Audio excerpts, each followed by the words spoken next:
They said it so casually, as if I were an intruder or a beggar who had wandered in from the street.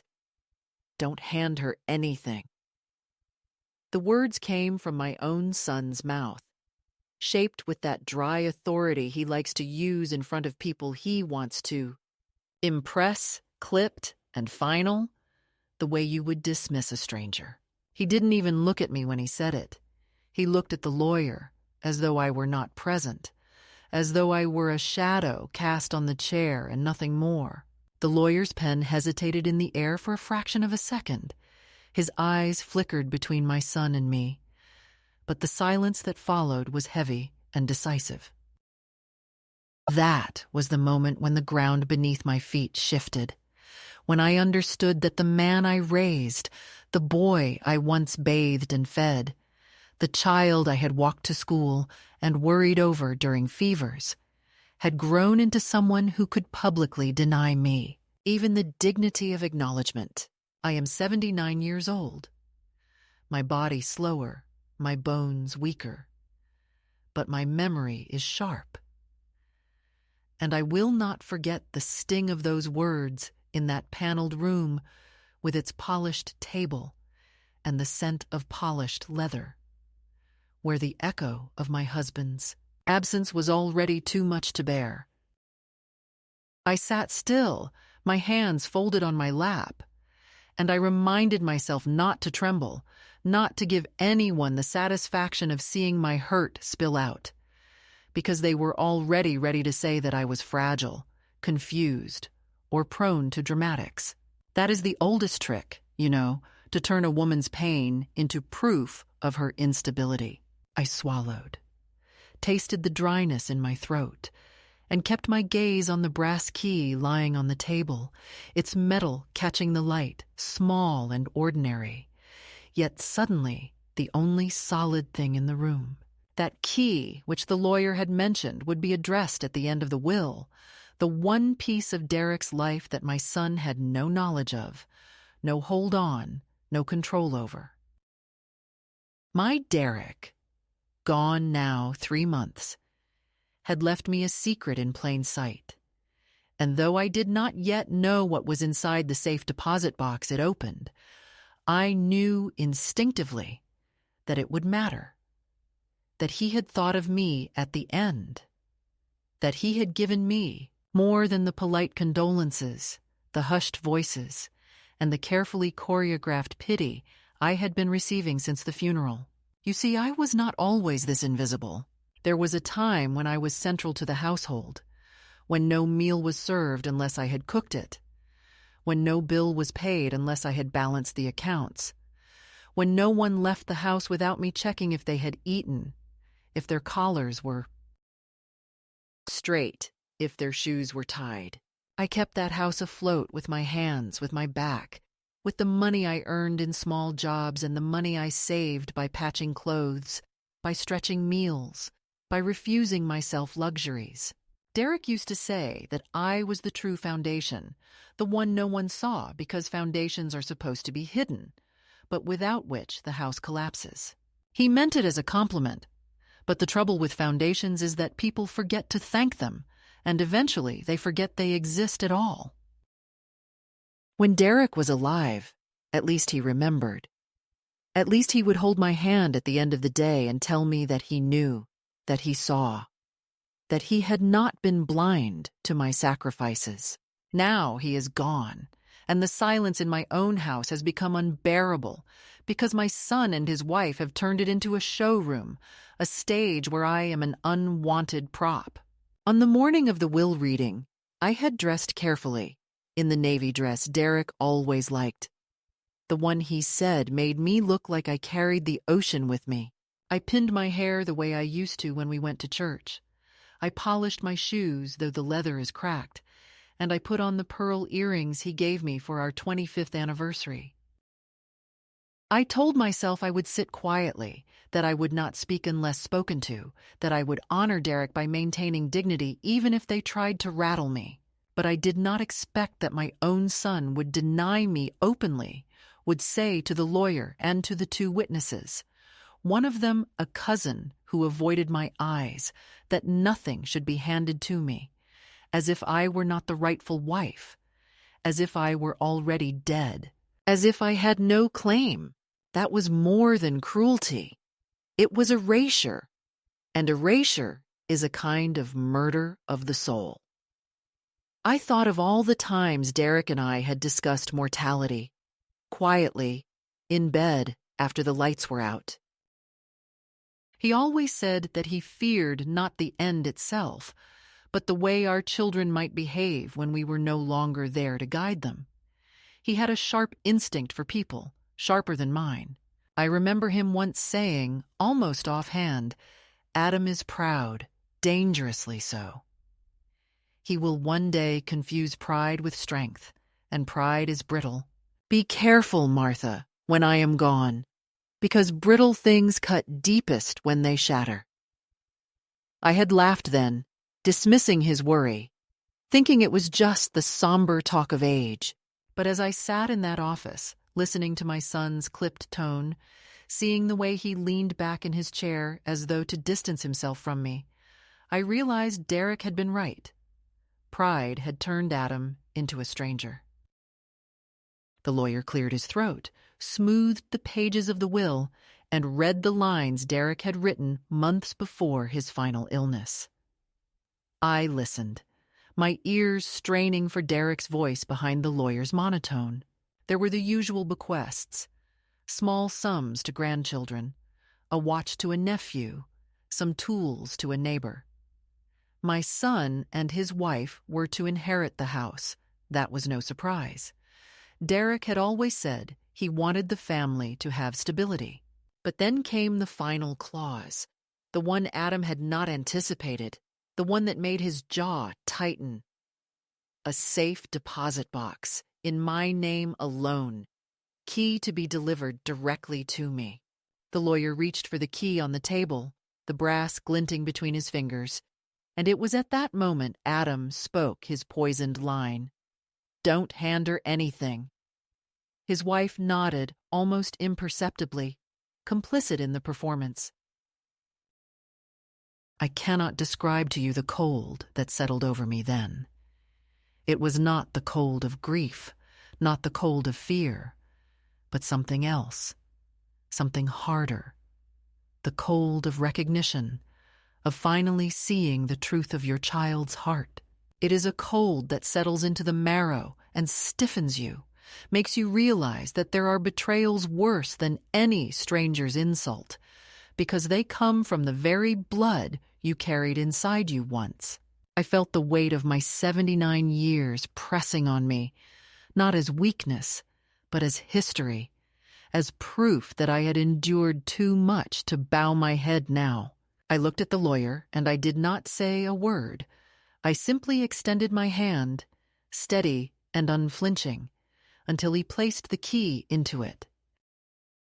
I closed my fist around the metal, felt its ridges bite into my palm, and I knew then that Derek had left me not just a key to a box, but a key to myself, to a part of me that had been smothered by decades of obedience, compromise, and the desperate need to be loved by those who clearly valued me only in silence. When the reading was over, Adam stood without meeting my eyes, spoke briskly of errands, of schedules, of matters to be handled. He wanted to move quickly, to sweep me out of the room like dust after a gathering. But I stayed seated for a moment longer, listening to the clock tick on the wall, the sound echoing like a heartbeat in a tomb. I thought of Derek's laugh, the deep rumble that used to fill our kitchen, and I thought of the nights when he would sit at the table long after everyone else had gone to bed, writing letters, balancing ledgers, sometimes scribbling notes he never explained. It must have been during those hours that he arranged the box, that he decided to leave me something only mine. The thought gave me a strange, steady comfort. So here I am now, in a house that no longer feels like mine, in a family that treats me like a guest who has overstayed her welcome, holding a key that I do not yet fully understand, but that already feels like a lifeline. I am 79 years old. I live alone in the house where my husband once lived beside me, though his son now circles it like a hawk. I have been many things in my life: daughter, wife, mother, nursemaid, accountant, cook, caretaker of everyone else's needs. But at this moment, after that brutal morning in the lawyer's office, I feel like something else entirely.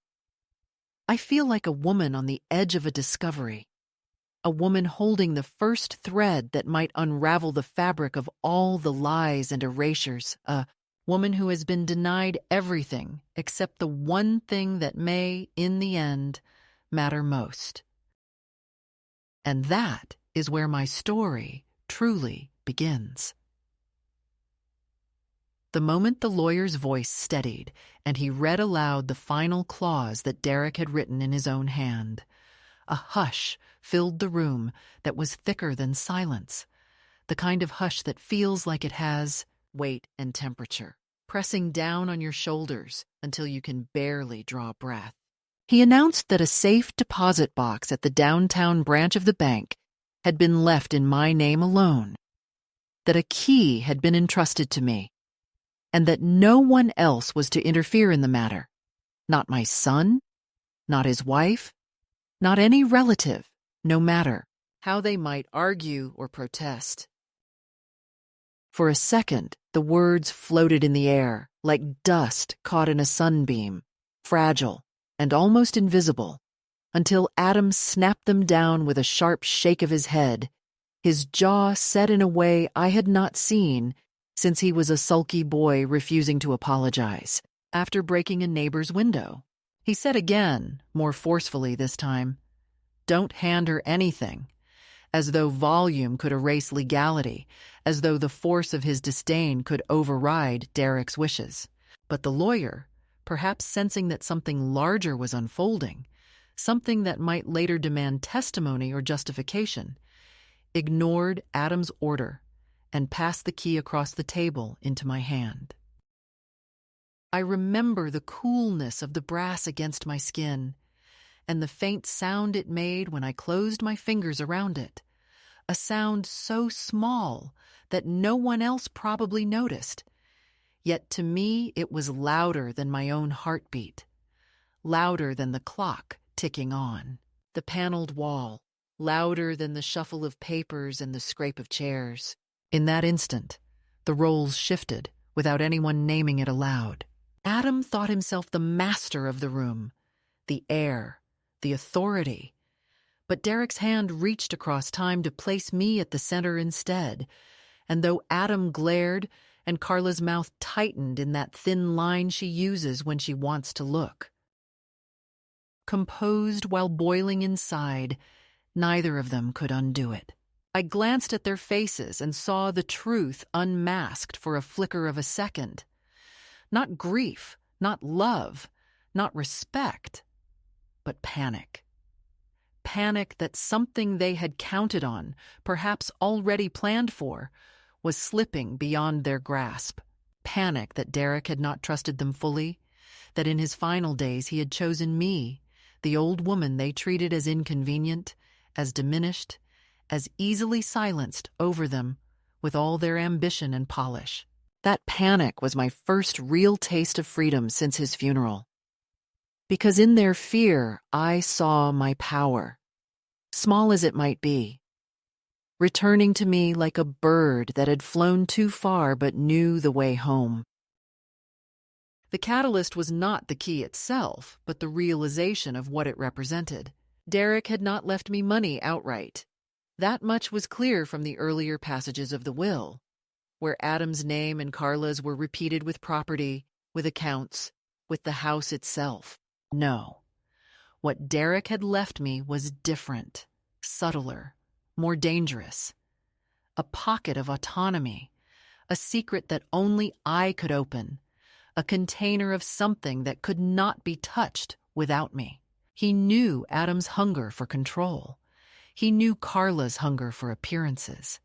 and he knew they would try to fold me into their narrative as the grateful old matriarch who smiles from the corner while the younger generation steers the ship. Derek, even in death, refused to let that be my ending. I walked out of the lawyer's office with the key in my coat pocket, feeling its weight with every step, as if the fabric itself strained under it. Adam walked beside me, his voice low and tight, telling me that there was no need for me to trouble myself with such matters, that he and Carla would take care of the bank, of the papers, of the details. I let him speak, listening to the rehearsed concern in his tone, the way he tried to make it sound like kindness, like protection, while all I could hear was possession. He said, "You shouldn't stress yourself, Mom, not at your age. These things are complicated. You could misunderstand something, and then it will just create problems." He did not see that with every word he pushed me further from him, because I knew the truth. Complications did not frighten me, but his eagerness did. That evening, back at the house that once felt like mine, I sat alone in the living room while Adam and Carla whispered in the kitchen. I could hear their voices, muffled but tense, the quick rise and fall of syllables, the pauses where one of them must have gestured or frowned. They thought they were being discreet, but walls do not lie. They carry sound. And I understood enough. They were plotting how to handle me, how to minimize my access, how to present a unified front. Carla said at one point, louder than she intended, "She'll lose the key. It's only a matter of time. We just need to wait her out." Adam hushed her, but it was too late. The words had already seeped into my bones. Wait me out, as though I were a storm to be endured, as though my own life were nothing more than an inconvenience that would soon end. I sat with Derek's photograph in my lap, the one from our 50th anniversary when his hair had turned entirely silver, and his eyes were still lit with that mischievous glint that made me feel like a girl again. I traced his face with my finger and whispered to him that I would not be erased. Not like this. Not by the people we brought into the world together. The catalyst was not their betrayal alone. It was my awakening, my sudden clarity that I had allowed myself to shrink for too long, that I had accepted invisibility as the price of harmony, that I had traded my own dignity for the comfort of those who now denied me even a sliver of respect. That could not stand. The following morning I rose early, earlier than Adam and Carla, who slept late after their wine. I dressed in my warm coat, the one with the deep pockets, and I slipped the key inside. I told them I was going for a walk, just to clear my head, and Adam mumbled something about not straining myself. I walked instead to the bank, each step heavy with anticipation and fear, not of what I might find, but of the possibility that there would be nothing at all, that Derek had left me only the illusion of power. Yet even that fear could not stop me, because the very act of walking there on my own terms felt like defiance, like proof that I still had choices left to make. When I stood before the teller and presented the key, I half expected her to shake her head, to tell me there was some error, some missing paper, some obstacle. But she simply nodded, escorted me to a small room with a table and a chair, and brought me the box. My hands shook as I fitted the key into the lock, but it turned smoothly, and the lid opened with a soft metallic sigh, as though Derek himself had been holding his breath for me. Inside were documents, yes, but also letters and photographs, and something wrapped carefully in cloth.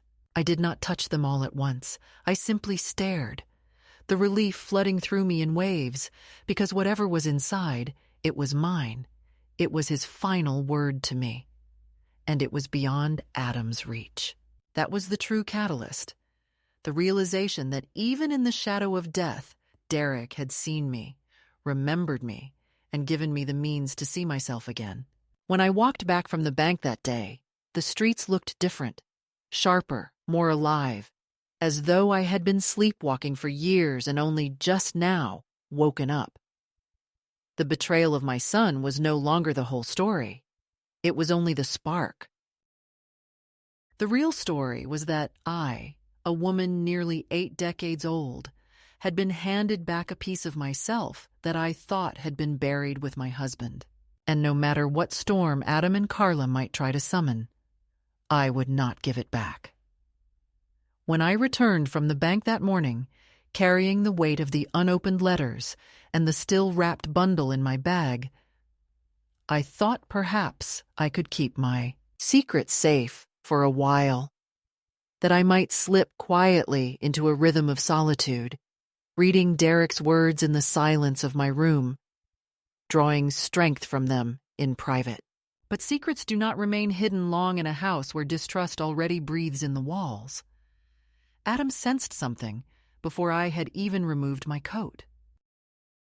He looked at me with that narrowed suspicion he once reserved for classmates he thought had cheated him, and he asked too casually if I had enjoyed my little walk. I nodded, careful not to let my voice shake, and said that the air had done me good, that I had stopped by the church to light a candle. He did not believe me. I could see it in the way his eyes flicked toward my hands, searching for evidence, as if I were a thief returning from some forbidden errand. Carla, with her endless talent for polite cruelty, merely smiled thinly and said that I ought to be careful not to overexert myself, that I had seemed unsteady lately. And then she placed her hand on Adam's arm in that rehearsed way of hers, as though she were calming him, when in truth she was feeding his doubts. That evening, they began to tighten the leash in ways so small that an outsider might not even notice.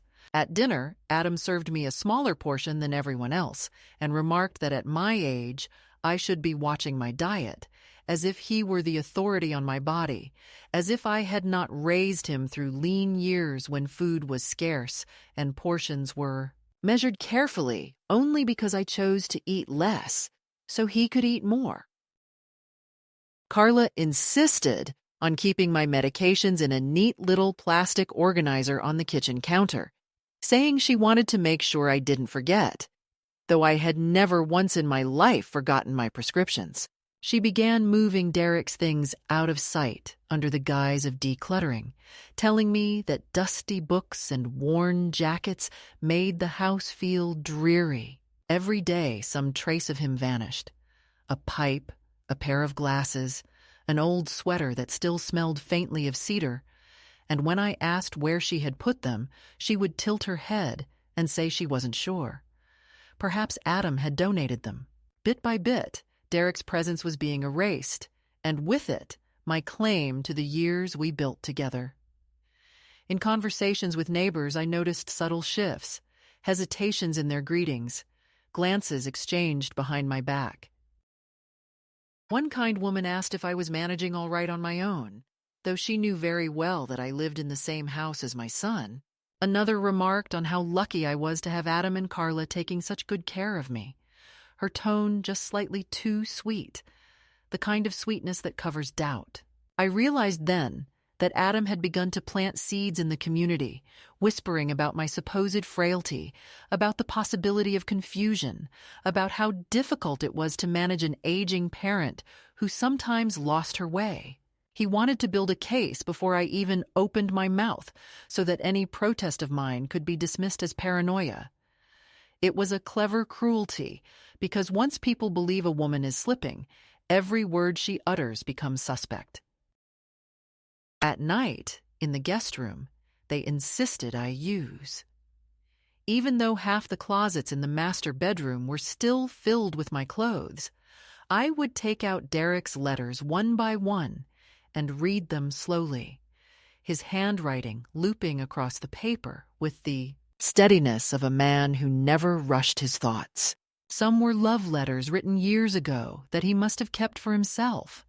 Some were notes he had written in the final months of his illness, when the morphine blurred his days. But all of them contained the same thread of recognition. He saw me. He trusted me. He knew I would need proof when others tried to make me doubt my own worth. That was the true gift in the box, not money or property, though there were documents enough to rattle Adam if he ever saw them, but evidence of a bond that could not be rewritten by anyone's disdain. The more Adam and Carla tried to press me into the shape of a fragile dependent, the more I felt the stubborn fire inside me grow. Yet I knew I could not show it openly. Not yet. I played the part they expected, nodding, smiling faintly, allowing Carla to remind me to take pills I had already swallowed, thanking Adam when he explained a bill as though I had not balanced household accounts for decades. I let them think I was yielding, because every day I was gathering strength, holding Derek's letters like a shield no one else could see. Still, the erosion continued. Carla began inviting her friends to the house and speaking about me as though I were not present, saying things like, "It's hard, managing an elderly parent. They don't always remember how things are done these days." While I sat silently on the sofa, my hands clasped to keep them from trembling with rage, Adam started to keep the checkbook in his office, and when I asked for it, he said he would handle all financial matters from now on, that I had done enough in my life, that it was time for me to rest. Rest in his mouth meant silence. There were days when I almost began to doubt myself, when the combined weight of their dismissals and the world's quiet agreement pressed so heavily on me that I wondered if perhaps I truly was nothing more than an old woman clinging to scraps of authority. But then I would unlock the little box I kept hidden in my dresser and read Derek's words again, and I would remember the years of strength behind me, the decades of labor and love that no one could erase. I began to take longer walks, telling Adam and Carla that the air helped me sleep. In truth, I was walking to remind myself that my legs still worked, that my lungs still drew breath, that I was not the helpless figure they wished to display. The escalation was not in grand gestures, but in the slow tightening of walls around me. The constant insistence that I was less than I knew myself to be. The theft of my husband's memory piece by piece. The rewriting of my reputation among neighbors. The erasure of my role in the family history. It was a quiet suffocation, one that could almost be mistaken for care, and that was what made it so dangerous. For the world loves a story of children tending to their aging mother, and no one wishes to look too closely at whether the tending is really pruning, cutting, trimming her down until she barely exists. One night, I dreamed of Derek sitting at the edge of the bed, holding out the key to me again, his voice calm but insistent. "Don't let them turn you into a ghost while you're still breathing." I woke with tears on my face and a resolve that felt heavier than grief. I could not let this continue. I could not surrender the last of myself to people who spoke of me as if I were already gone. The escalation had reached its peak. I was being erased in increments, but I was still here, and I would have to choose whether to fade quietly or to push back, even if pushing back meant stepping into a storm alone. That choice, I knew, would come soon. And when it did, Derek's key would be the weapon I carried in my hand. The morning I decided to open the rest of the contents from the deposit box was the morning I felt something inside me tilt, as though a weight that had pressed me into silence for years had shifted slightly and allowed a sliver of air into my lungs. I had hidden the documents and letters in the false bottom of my dresser drawer, careful not to let Adam or Carla notice, and for days I had only touched them briefly, running my hands over the envelopes without daring to break the seals, as if waiting for the right moment. That morning, I knew the moment had come, not because of anything dramatic, but because I caught sight of myself in the hallway mirror and did not recognize the woman staring back. My shoulders had curled inward. My face seemed blurred by caution, and I thought of how Derek used to lift my chin gently when I doubted myself and tell me that he saw strength in me even when I could not. So I sat on the bed, closed the door firmly, and unwrapped the bundle. Inside were legal documents I did not expect. Certificates of partial ownership, records of investments Derek had made quietly years before, and papers that bore not Adam's name, but mine, confirming that I still held rights to certain properties Adam had spoken of as if they already belonged solely to him. But beyond the documents, folded with the same care Derek always gave to anything important, was a letter addressed to me in his steady handwriting. I read it slowly, and though my eyes blurred with tears, each word carved itself into me with unmistakable clarity. He wrote that he knew Adam's ambition, that he feared I would be pushed aside, that he wanted me to have something that was not theirs to touch. He told me that the key was not only to the box, but to my own freedom, and that if ever I felt myself fading into the background, I must remember that he had seen me, trusted me, and wanted me to step forward into the light of my own choosing. As I finished the letter, I felt the strangest sensation, as though Derek were in the room with me, not as a ghost, but as a presence reminding me of who I had been, before years of compromise dulled me into obedience. For the first time since his death, I did not feel only grief. I felt a kind of summons, a call to reclaim something long buried. That was the shift, the midpoint, where sorrow turned into a kind of resolve, where the erosion of my identity was no longer the inevitable end of my story, but the very reason I had to change its course. I folded the documents carefully and placed them in a folder of my own, one that I could carry if I needed to, and then I put on my coat and walked out into the afternoon. The streets looked different that day, not because they had changed, but because I walked with purpose rather than habit. I passed the bakery on the corner, the one I had not entered since Derek's illness, because the smell of fresh bread made me ache with memories of his appetite. And I stepped inside. The girl behind the counter smiled and asked what I wanted, and for once I did not hesitate or apologize for taking up space. I asked for a loaf, paid in cash from my own pocket, and carried it home as though it were a prize. It was such a small thing, but I realized as I tore a piece of that bread in my kitchen and ate it still warm that it had been years since I had chosen something for myself without first considering who else might approve. That evening, when Adam asked where I had been, I told him plainly that I had been out, that I had bought bread, and when he frowned and muttered something about not wandering too far, I looked at him steadily and said that I had lived long enough to know the difference between wandering and walking with intention. He blinked, perhaps startled by the firmness in my tone, and for a moment there was silence that stretched longer than usual, a silence that belonged to me rather than to him. Carla broke it with some remark about dinner, but I had seen it, the flicker of unease in Adam's eyes, the recognition that I was not as pliable as he thought.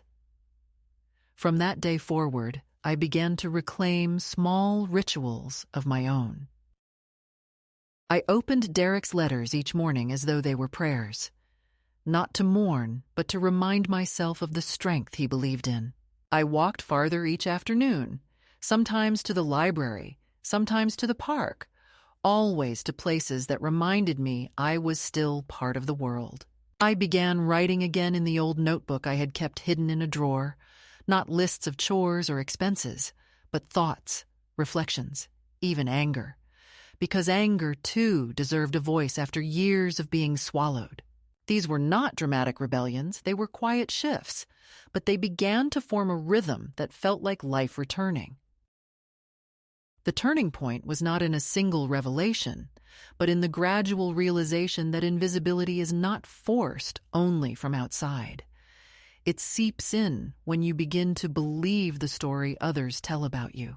Adam and Carla had painted me as fragile, dependent, irrelevant.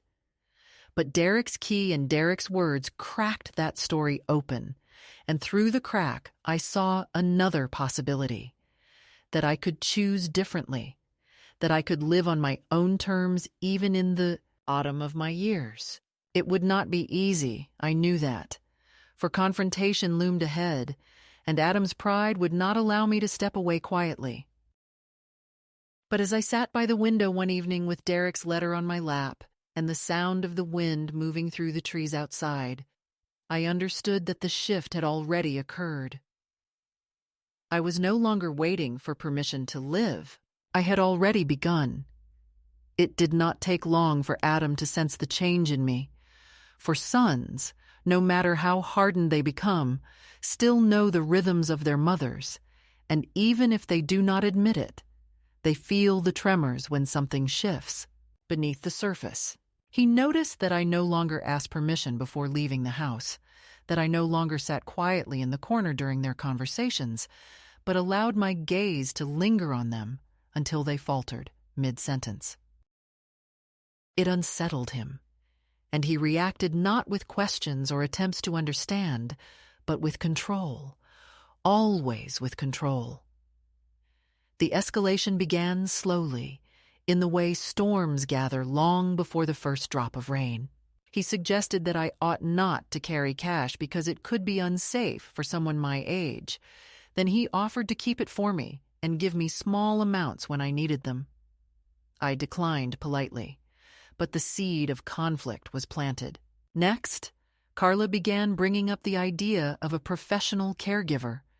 Just for a few hours a week, she said, to give me company and to ease the household burden. Though the truth was, I was the one preparing the meals, folding the laundry, and tidying the spaces they left in chaos. It was their burden that was my presence, not my absence. One evening I overheard Adam on the phone, his voice low but edged with impatience, speaking to someone about medical evaluations, about power of attorney, about ensuring that things were in order before it became complicated. The words struck me like cold water poured down my spine. Power of attorney. In his mind, my independence was already something to be managed, a formality to be stripped away with a few signatures, a few official phrases that would leave me with nothing but the illusion of choice. I sat in the darkness of the hallway listening to his footsteps pacing the floor, and I understood that he was preparing to tighten his grasp not only on the property Derek had left, but on me as well, as though I were another asset to be folded neatly into his portfolio. It was around that time that I received the first letter from my grandson, written in his hurried but earnest handwriting, addressed to me, and slipped quietly under my door one morning when Adam and Carla were out. He wrote that he missed me, that he had noticed the way his parents spoke about me, and that he did not believe their stories, that he still saw me as the woman who taught him how to plant tomatoes in the garden and who once spent an entire afternoon helping him build a birdhouse even though the nails bent and the paint dripped. He told me that he hoped I was all right and that if I ever needed help, I should write to him directly, not through his parents. The paper trembled in my hands as I read, because it was not only love, it was validation. Proof that I was not invisible to everyone, that someone had seen the truth of me despite the fog of Adam and Carla's narrative. That letter became a second kind of key, unlocking in me a fierce determination not to surrender everything I still had. The escalation grew sharper after that. Adam confronted me directly one afternoon, placing a stack of papers on the dining table and explaining in a tone both patronizing and falsely patient that it was time to simplify matters, that all I needed to do was sign, and then he and Carla would be able to take care of everything for me without stress. He called it a gift. He said it would free me. But as I read the legal jargon, my stomach knotted with recognition. It was a transfer of rights, a quiet erasure signed in ink. I slid the papers back toward him and told him I would consider them, and the look on his face, a flicker of anger barely restrained, told me that my refusal was unexpected. Carla tried to smooth it over, placing her hand on his shoulder and telling me gently that of course I didn't have to decide right away, that they only wanted what was best for me. But I could see in her eyes the same hunger that had lived there from the beginning, the hunger for control disguised as care. It was then that I realized Derek's documents were more than relics. They were weapons. I studied them carefully, reading the clauses and the signatures, and I began to understand that Derek had left me enough authority to contest every attempt Adam might make. The knowledge gave me a strange kind of courage. I no longer walked timidly in my own home. When Carla began clearing out Derek's books from the shelves, I stopped her hand and told her that they would stay where they were, that the dust of his fingerprints mattered more than her taste in decor. When Adam raised his voice one evening, accusing me of being unreasonable, I looked him directly in the eyes and said, in the calmest voice I could summon, that I had lived longer than he had been alive, and that I was not afraid of him.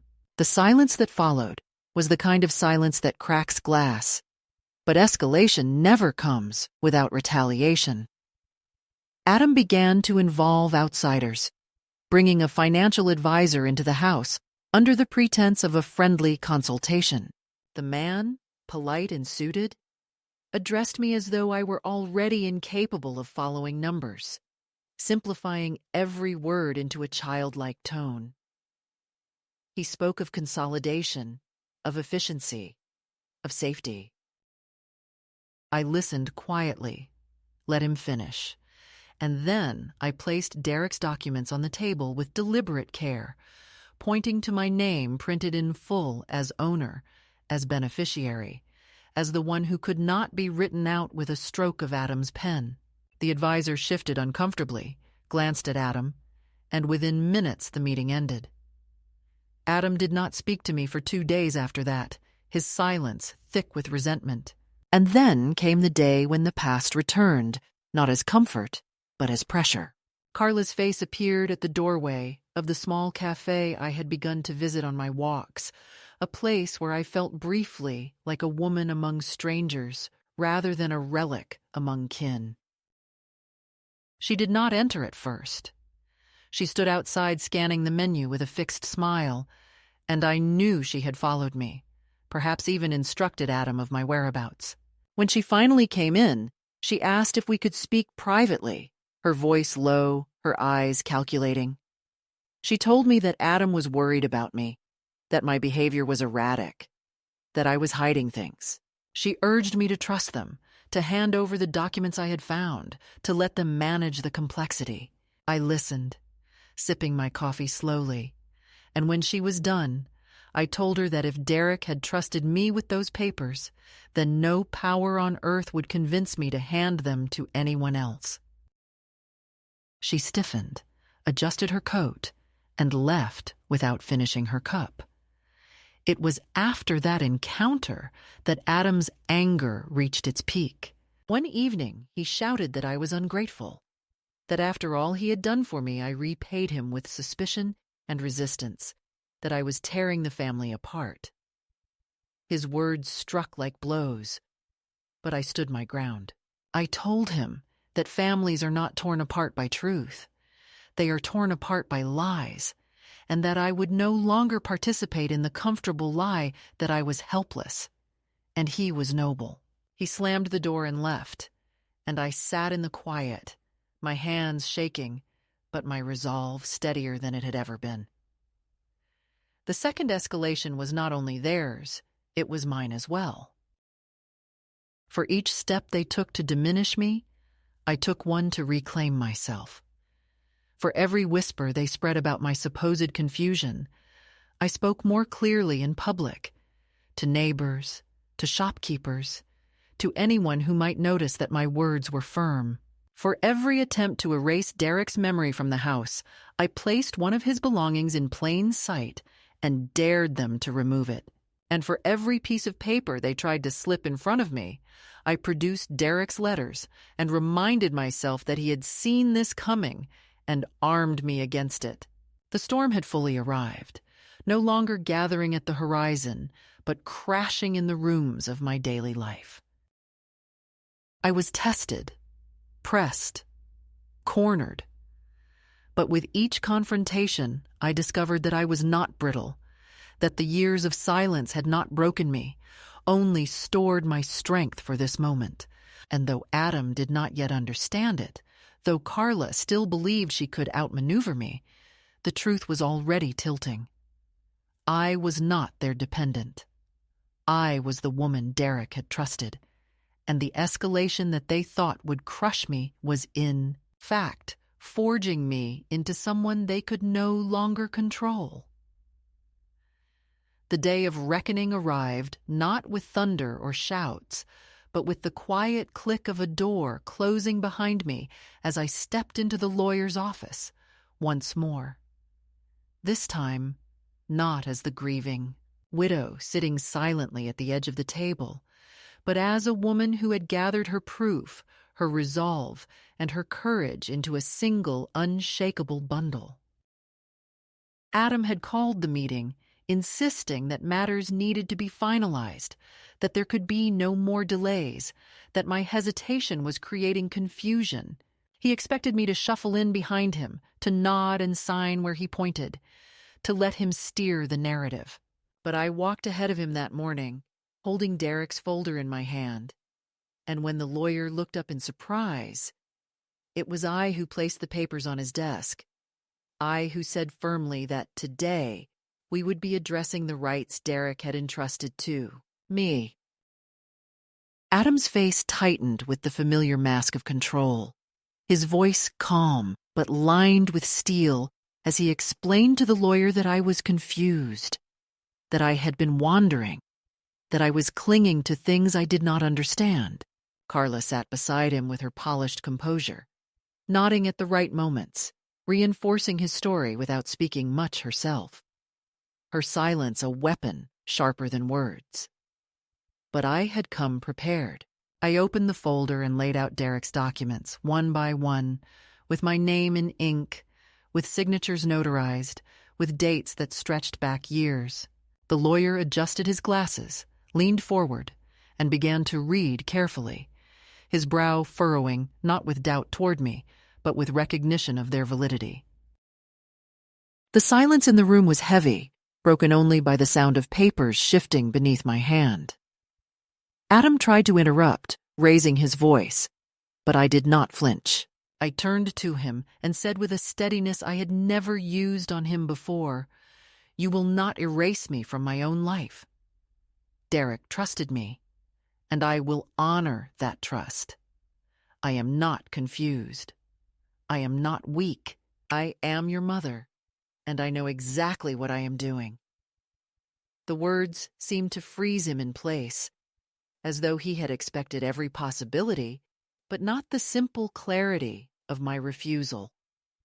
Carla's lips parted as if to speak, but no words came. For the first time in months, perhaps years, I saw them both as smaller than me, their power an illusion that dissolved in the presence of evidence and resolve. The lawyer cleared his throat and confirmed that the documents placed in front of him gave me not only partial ownership of property Adam had claimed as his, but also legal authority over certain accounts that Derek had deliberately left in my care. He explained calmly that nothing could be transferred without my signature, that my role was not ceremonial, but binding. Adam's jaw tightened so hard I could see the muscles pulse, his fists clenched against the table. But he could do nothing. The law that he had hoped to wield against me now stood on my side, because Derek had written me into the story in ink that could not be washed away by disdain. And then, with the same calm, I pulled out another document I had prepared with the lawyer's help after my visits to the bank. My own will, newly drafted, freshly signed, altering the legacy that Adam had assumed would fall neatly into his lap. I announced in that quiet office that Adam would not inherit as he expected, that my estate would be divided differently, that the grandson who still saw me, who still remembered the woman who built birdhouses with him, would receive what mattered most. Adam's voice broke then, rising in protest, accusing me of betrayal, of spite, of turning against my own blood. But I looked at him steadily and said that betrayal does not begin with the mother who defends herself. It begins with the son who tries to erase her. There was no shouting from me, no trembling, no apology. The climax was not in noise, but in the stillness of my decision, in the fact that for once in my life I did not bend, I did not smooth over, I did not retreat. I signed the final page with a firm hand, my name etched clearly as though I were carving it into stone. And when the lawyer placed the documents into a folder and closed it with a decisive snap, I felt something lift from me, a weight I had carried. For decades, the weight of pleasing, of yielding, of hoping that love would be earned through sacrifice. That weight was gone, replaced by the solid, immovable knowledge that I had claimed my own place, that I had stepped fully into the space Derek had left for me. Adam stormed out then, the door rattling behind him, his footsteps echoing down the hallway like the retreat of a soldier who had lost a battle he never believed he could lose. Carla followed him quickly, her heels clicking, her face pale, no longer composed. I remained seated, my breath slow, my hands still on the table, the silence in the office now mine. The lawyer, perhaps sensing the gravity of what had just unfolded, said quietly that he admired my strength, that not many women in my position would have held their ground so firmly. I nodded, not with pride, but with the calm acceptance of someone who had finally done what had to be done. When I left the office, the air outside felt different, crisper, as though the world itself recognized the shift. I walked slowly, deliberately, each step a confirmation that the decision was irreversible, that the path ahead was mine alone. The climax was not in defeating my son. It was in reclaiming myself, in proving that even at 79 years old, even after years of being silenced and diminished, I could still choose, still act, still draw a line that no one could cross. And as I held Derek's folder close to me, I whispered a quiet thank you to him for the key, for the foresight, for the faith, and for reminding me, even from beyond the grave, that my story was not finished until I chose its ending. In the weeks that followed, the house grew quieter, not with the suffocating silence of being ignored, but with the peaceful hush of a space slowly becoming mine again. Adam and Carla no longer visited often, their absence explained with vague messages about being busy, about giving me space, about how the air was tense and needed clearing. I did not argue. I did not ask them to stay. I did not plead for reconciliation. For too many years I had mistaken proximity for love, endurance for harmony, silence for peace. Now I understood that distance could be a kind of mercy, and that sometimes the most loving thing one can do for oneself is to allow estrangement rather than beg for belonging in a place where one is not respected. I arranged the rooms to reflect my own rhythm, putting Derek's chair by the window where the light was best, restoring his books to the shelves, placing our photograph on the mantel without apology.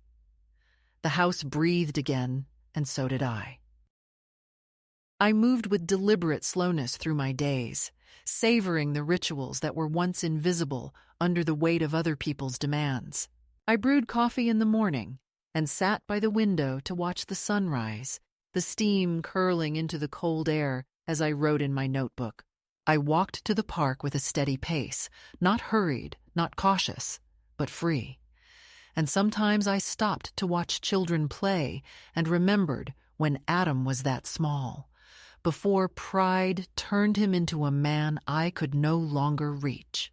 I visited the library and carried books home under my arm like treasures, reading them late into the night with the quiet satisfaction of someone who answers to no one. Freedom at 79 does not look like rebellion or adventure. It looks like being able to choose how you spend each hour without justifying it to anyone else. Letters became my companions, both the ones Derek had left and the ones I began to write. I wrote to my grandson, not long, just pages filled with memory and encouragement, reminding him that kindness was a strength greater than pride, and I mailed them directly, bypassing his parents.